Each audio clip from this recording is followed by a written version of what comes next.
नमस्कार, आप देख रहे हैं आज तक। मैं हूं आपके साथ नवजोत रंधावा। सबसे पहले बात करेंगे सुशांत मामले की, जिसमें तमाम फर्जी, मनगढ़ंत और भ्रामक खबरों और थ्योरीज चल रही हैं। आपको बता दें, कृपया ऐसी खबरों से आप बचिए। सही और सच्ची खबर सिर्फ आपको आज तक पर मिलेगी। सुशांत मामले में सही, सच्ची और निष्पक्ष खबर देखने के लिए आप देखते रहिए आज तक। सुशांत की मौत के केस में रिया के परिवार पर जांच एजेंसियों ने शिकंजा कस दिया है। रिया के पिता से जहां सीबीआई लगातार सवाल जवाब कर रही है, वहीं रिया का भाई शौविक अब ड्रग्स मामले में बुरी तरह से फंसता नजर आ रहा है। सुशांत की मौत से जुड़े हर शख्स के अंदर क्या राज छिपा है? सीबीआई सवालों के चक्रव्यूह से मौत की मिस्ट्री सुलझाने में लगी है। रिया और शौविक से ताबड़तोड़ पूछताछ के बाद सीबीआई के रडार पर इस वक्त रिया के पिता इंद्रजीत चक्रवर्ती हैं, जिनसे आज सीबीआई लगातार तीसरे दिन सवाल जवाब करेगी। इंद्रजीत से अब तक 18 घंटे की पूछताछ हो चुकी है। इसके अलावा केस से जुड़े कुछ और लोगों से सीबीआई पूछताछ कर सकती है। सीबीआई से लंबी पूछताछ के बाद अब रिया के भाई शौविक ईडी के रडार पर हैं। शौविक का नाम लगातार ड्रग्स मामले में सामने आ रहा है, जिसे लेकर आज ईडी शौविक से सवाल जवाब करेगी। आज तक को शौविक की एक चैट मिली है, जिसमें शौविक ड्रग्स की मांग कर रहे हैं। इस चैट में ड्रग्स पैडलर जैद और बासित का नाम भी है।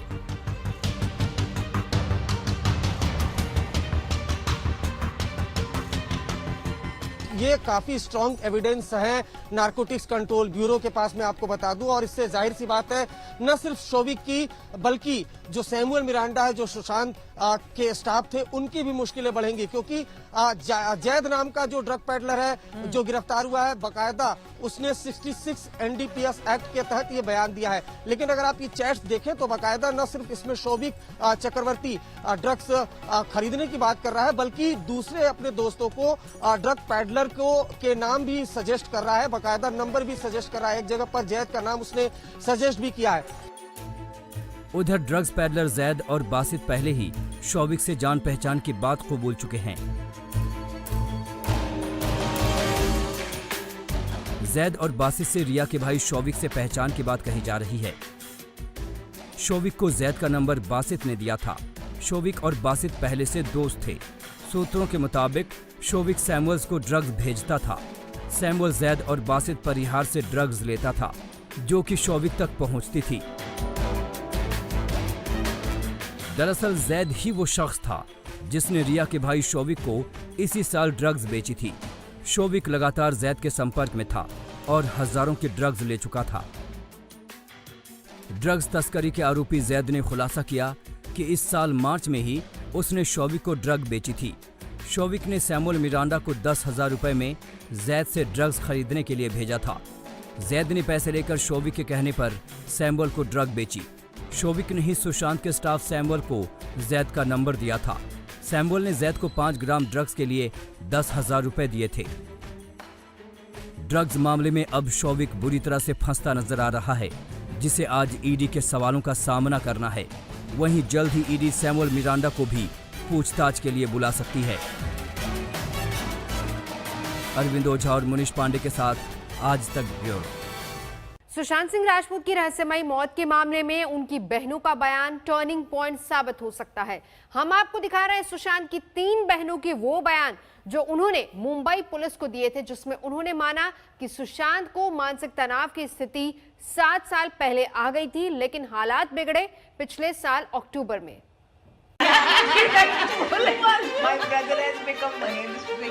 अपनी बहनों के साथ सुशांत सिंह राजपूत की खुशियों की इन तस्वीरों को देखकर कौन कह सकता है कि एक चमकता हुआ सितारा अंदर से कितना टूटा हुआ था। सुशांत की रहस्यमय मौत के 80 दिन बाद सुशांत की बहनों का मुंबई पुलिस को दिया वो बयान आज तक के हाथ लगा है, जो अब सीबीआई के पास है। उन बयानों से क्या खुलासा हुआ, हम आपको सुशांत की तीनों बहनों की जुबानी ही सुनाते हैं। सबसे पहले सुशांत की बहन मीतू सिंह का बयान सुनिए, जो सुशांत की मौत के बाद उनके घर पहुंचने वाली पहली बहन और परिवार की पहली सदस्य थी, जो सुशांत की मौत से 2 दिन पहले तक उनके घर में ही थी। मीतू ने मुंबई पुलिस को जो बयान दिया था, वो बयान सीबीआई के पास है, जिसमें सुशांत की बहन ने कहा, अक्टूबर 2019 में सुशांत ने हमारे पूरे परिवार से कहा कि वो ठीक महसूस नहीं कर रहा है। इसके बाद मेरी बहनें नीतू सिंह और प्रियंका सिंह दिल्ली और हरियाणा से सुशांत से मिलने उसके flat number 601 Mount Blanc building, Joggers Park, Bandra West, Mumbai आ गई। हमारी सभी बहनें कुछ दिनों तक उसके साथ रहीं और उसकी सही तरीके से देखभाल की। मेरा भाई सुशांत सिंह प्रोफेशनल जिंदगी में उतार चढ़ाव से परेशान था। मेरी बहन नीतू सिंह ने अपने साथ दिल्ली आने के लिए कहा। उसने कहा कि वो कुछ दिन बाद दिल्ली आएगा। नवंबर 2019 में मेरा भाई सुशांत सिंह असहज महसूस कर रहा था। वो हिंदुजा हॉस्पिटल के डॉक्टर करसी चावड़ा से मेडिकल ट्रीटमेंट ले रहा था। सुशांत की बहन मीतू मुंबई में ही रहती हैं। कोरोना के कारण इस साल लॉकडाउन में सुशांत घर में रहे।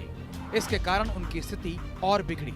जिस 8 जून को रिया ने सुशांत का घर छोड़ा और मीतू उनके घर गईं, उस दिन के बारे में मीतू ने मुंबई पुलिस को बयान दिया। 8 जून 2020 की सुबह मेरे भाई ने मुझे फोन करके मिलने के लिए बुलाया। 8 जून 2020 की सुबह मेरे पास मेरे भाई सुशांत सिंह का फोन आया। उसने मुझसे घर आकर मिलने के लिए कहा। मैं शाम 5:30 बजे सुशांत से मिलने गई। जब मैं उससे मिली तो वो बहुत परेशान था। मैंने पूछा क्या हुआ। उसने कहा कि लॉकडाउन की वजह से वो कहीं आ जा नहीं सकता और बोर हो रहा है। जब लॉकडाउन खत्म होगा तो वो दक्षिण भारत जाएगा। आज से 14 के बीच में ना मेरी उनसे कम्युनिकेशन रही, ना मैं वहाँ थी, उनकी बहन वहाँ थी, बाकी लोग वहाँ थे, मीतू जी। मैं जानना चाहती हूँ उनसे कि ऐसा क्या हुआ 8 से 14 के बीच में। अब आते हैं उस दुर्भाग्यशाली दिन पर जिसके बारे में मीतू ने बयान दिया। 14 जून 2020 को सुबह 10:30 बजे मैंने अपने भाई सुशांत को कॉल किया। उसने कॉल नहीं उठाया, इसलिए मैंने सिद्धार्थ पिठानी को कॉल किया जो सुशांत के साथ रहता था। उसने कहा कि सुशांत सर ने नारियल पानी और अनार का जूस ले लिया है, वो हो सकता है कि सो रहे हैं। उसके बाद सिद्धार्थ पिठानी ने दरवाजा खटखटाया, लेकिन दरवाजा अंदर से नहीं खुला। मैंने कहा कि सुशांत कभी भी दरवाजा अंदर से नहीं बंद करते। मैंने फिर कहा कि वो फिर से दरवाजा खटखटाए। मैंने कहा वो मुझे कॉल करके बताए।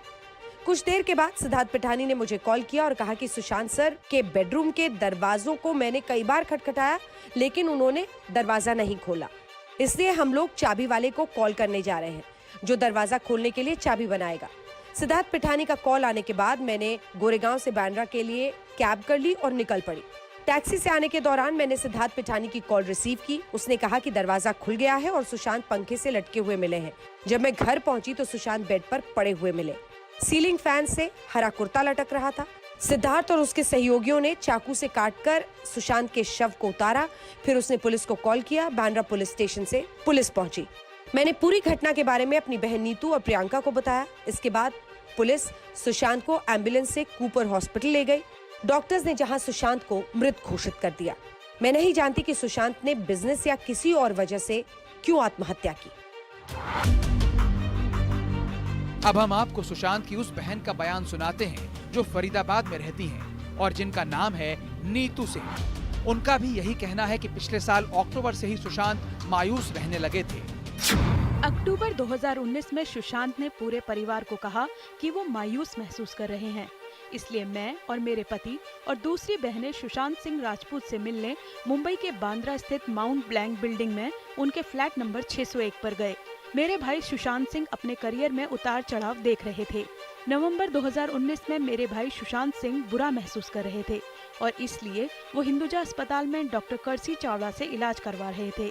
मार्च 2020 में कोरोना की वजह से वो घर पर रह रहे थे, किताबें पढ़ रहे थे, कसरत कर रहे थे, ध्यान के साथ योग कर रहे थे। और अब आप सुशांत की एक और बहन का बयान सुन लीजिए जो दिल्ली में रहती हैं। उनका नाम है प्रियंका सिंह। 8 जून की सुबह प्रियंका ने ही सुशांत को इलाज के लिए दवा का प्रिस्क्रिप्शन व्हाट्सएप किया था। 2013 में मेरे भाई सुशांत सिंह राजपूत ने मुझे और दूसरी बहनों को बताया कि वो बहुत अच्छा महसूस नहीं कर रहे। जब हम लोगों ने उन्हें समझाया तो वो इससे बाहर आ गए। 2013 में उन्होंने अंधेरी में एक मनोचिकित्सक से परामर्श किया। उसके बाद उनका करियर बहुत अच्छा चल रहा था। उन्होंने बहुत कम समय में बड़ी कामयाबी हासिल की थी। अक्टूबर 2019 में उन्होंने हमारे पूरे परिवार को बताया कि वो अच्छा महसूस नहीं कर रहे हैं और इसलिए मैं, मेरे पति और दूसरी बहनें सुशांत सिंह राजपूत से मिलने मुंबई के उनके फ्लैट पर गए। नवंबर 2019 में मेरे भाई बुरा महसूस कर रहे थे। इसलिए वो हिंदुजा अस्पताल में डॉक्टर करसी चावड़ा से इलाज करवा रहे थे। 4 जून 2020 को मैंने अपने भाई सुशांत सिंह को फोन किया और मैंने पूछा कि 4-5 दिनों से क्यों नहीं बताया अगर वो बुरा महसूस कर रहे थे। उस समय मैंने उनसे कहा कि लॉकडाउन खत्म होने के बाद मैं मिलने आऊंगी। मेरी बहन मीतू सिंह मेरे भाई सुशांत सिंह राजपूत से मिलने आई थी और मेरे भाई सुशांत सिंह के साथ 4 से 5 दिन के लिए रह रही थी। 12 जून को मेरी बहन मीतू सिंह अपने घर गोरेगांव गई क्योंकि उनके घर में कुछ काम था। आपने प्रियंका की तीनों बहनों का बयान सुन लिया। ये बयान मुंबई पुलिस ने दर्ज किए थे, लेकिन ऐसे बयान से सुशांत के पिता के वकील इनकार करते हैं। लेकिन तीनों बहनों के बयानों को मिलाइए तो उनका यही कहना है कि पिछले साल अक्टूबर से सुशांत की तबीयत बिगड़ी जब वो रिया के प्रभाव में आ चुके थे।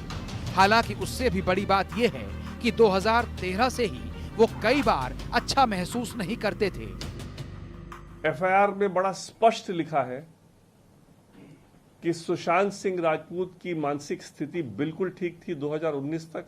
2019 में रिया उनके जिंदगी में आने के बाद उनकी मानसिक स्थिति खराब हुई। जांच अब सीबीआई के हाथ में है।